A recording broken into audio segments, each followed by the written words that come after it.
ગુજરાતમાં અત્યારે હાલ પેટ્રોલ અને ડીઝલની અછત ચાલી રહી છે। ખેડૂતોની અંદર ભારે રોષ જોવા મળી રહ્યો છે। ઘણી બધી જગ્યાએ કિલોમીટર લાંબી લાઈનો જોવા મળી રહી છે। ઘણા બધા લોકો પેટ્રોલ પંપની બહાર જ સૂઈ જાય છે। ત્યારે ગુજરાતની આ પરિસ્થિતિને લઈને કૃષિ મંત્રી જીતુ વાઘાણીનું એક નિવેદન સામે આવ્યું છે। આજે આ જ વિષયને લઈને વિગતે વાત કરીએ। નમસ્કાર, હું હંસિની અને તમે જોઈ રહ્યા છો નિર્ભય ન્યૂઝ। ઈરાન અને ઇઝરાયલનો યુદ્ધની શરૂઆત થઈ હતી ત્યારે આપણે જોયું હતું કે ગુજરાતમાં પેટ્રોલ અને ડીઝલની અછત સર્જાઈ હતી। એ સમયે પણ ઘણા બધા એવા સૌરાષ્ટ્રના વિસ્તારો છે કે જ્યાં ખેડૂતો રોષે ભરાયા હતા અને તેમને ડીઝલ નહીં મળે તો તેમના પાકને ભારે નુકસાન પહોંચશે એવી વાત કરવામાં આવી હતી। ફરી એક વખત ગુજરાતમાં આવી જ પરિસ્થિતિનું સર્જન થયું છે। અત્યારે ઘણી બધી જગ્યાએ પેટ્રોલ અને ડીઝલની અછત છે। ઘણા બધા પેટ્રોલ પંપ છે તેને બંધ કરી દેવામાં આવ્યા છે ને જે પેટ્રોલ પંપ ચાલુ છે તેમાં લાંબી લાઈનો જોવા મળી રહી છે। આને કારણે ક્યાંક મારામારીના દ્રશ્ય સામે આવ્યા હતા। ઘણી બધી જગ્યાએ ખેડૂતો છે એ લોકોને પૂરતા પ્રમાણમાં ડીઝલ ન મળતા હોવાના પણ આક્ષેપો મૂકવામાં આવ્યા છે। એવામાં હવે આ સમગ્ર મામલે કૃષિ મંત્રી જીતુ વાઘાણી દ્વારા પણ કહેવામાં આવ્યું છે કે આ પરિસ્થિતિ છે એમાંથી આપણે બધાએ સાથે મળીને બહાર નીકળવાનું છે। પણ અહીંયા એક વાત જીતુ વાઘાણીને એ પણ કહેવી છે કે જો તમને ખબર છે કે ગુજરાતમાં આવી પરિસ્થિતિ ચાલી રહી છે તો પછી આપણી સરકાર કેમ કશું કોઈ પગલાં યોગ્ય નથી લેતી। સવાલો ઘણા બધા ઊભા થઈ રહ્યા છે। પણ જે રીતે અત્યારે હાલ પેટ્રોલ અને ડીઝલના જે પંપ છે એની બહાર આખા દ્રશ્યો સર્જાયા છે એને જ લઈને જીતુ વાઘાણીએ શું કહ્યું સૌ પ્રથમ તો તે સાંભળીએ। બેઠકમાંની મુખ્યમંત્રીશ્રીના અધ્યક્ષસ્થાને મળી આમાં ખૂબ ચર્ચાઓ થઈ છે। પેટ્રોલ ડીઝલની પણ ચર્ચા થઈ છે। ચીફ સેક્રેટરીએ પણ એમાંના ઇનપુટ આપ્યા છે।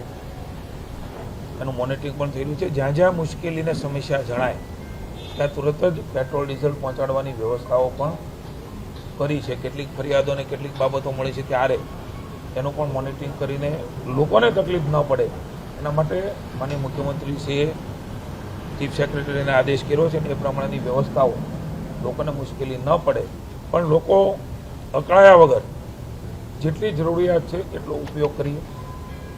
સંગ્રહખોરી ન થાય, ચિંતા કરવાની આવશ્યકતા નથી। કેન્દ્રની સરકાર અને રાજ્યની સરકાર એ આપણા સૌ માટે કામ કરી રહી છે। એક સાથે ડિમાન્ડ વધે, એક સાથે લેવા નીકળે ત્યારે પ્રશ્ન એ ચોક્કસ થતો હોય છે। કેટલીક ખાનગી કંપનીઓ ભાવ પણ વધારે છે ત્યારે સ્વાભાવિક છે કે 30 થી 35% એ ડિમાન્ડ એ રાજ્યમાં આપણા પંપો ઉપર આવી છે।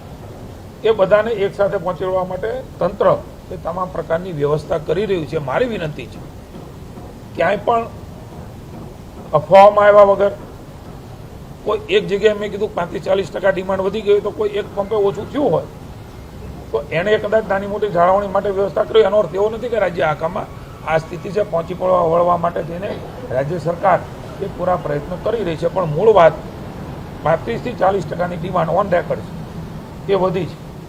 કેટલાક પેટ્રોલ પંપ ખાનગી છે એમના ભાવ વધારાના કારણે અને જરૂરિયાત કદાચ વધારે લઈ જવાના કારણે પણ આ પ્રશ્ન ઊભા થયા છે। ક્યાંય પણ ગભરાટ વગર મારી વિનંતી છે કે આ સ્થિતિમાંથી સાથે મળીને બહાર નીકળવાનું છે, સહયોગ કરીને બહાર નીકળવાનું છે અને સૌ સાથે મળીશું તો બધી ચેલેન્જીસને આપણે પૂરી કરી। એટલે એક તરફ અત્યારે હાલ ઘણા બધા એવા લોકો છે કે પેટ્રોલ અને ડીઝલના ભાવ વધવાને કારણે પણ ક્યાંક તે લોકોના ઉપર અસર પડી રહી છે। જે સામાન્ય વર્ગના લોકો છે એ લોકો પણ સતત સરકારને સવાલ પૂછી રહ્યા છે કે શા માટે થઈને પેટ્રોલ અને ડીઝલના ભાવમાં વધારો કરવામાં આવી રહ્યો છે।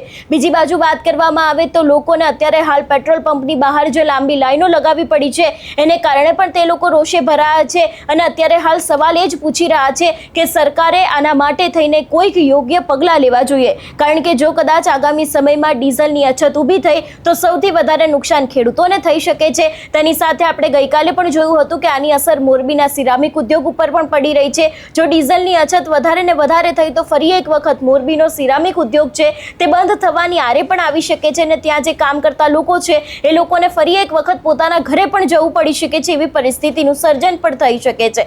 પણ અત્યારે હાલ જે રીતે પરિસ્થિતિ સર્જાઈ છે અને જે રીતે કૃષિ મંત્રી જીતુ વાઘાણીનું આ નિવેદન સામે આવ્યું છે એને લઈને તમારો શું અભિપ્રાય છે અમને કમેન્ટ કરીને ચોક્કસથી જણાવજો। તેની સાથે અમારી ચેનલ નિર્ભય ન્યૂઝને લાઇક, શેર અને સબસ્ક્રાઇબ કરવાનું ભૂલશો નહીં। નમસ્કાર।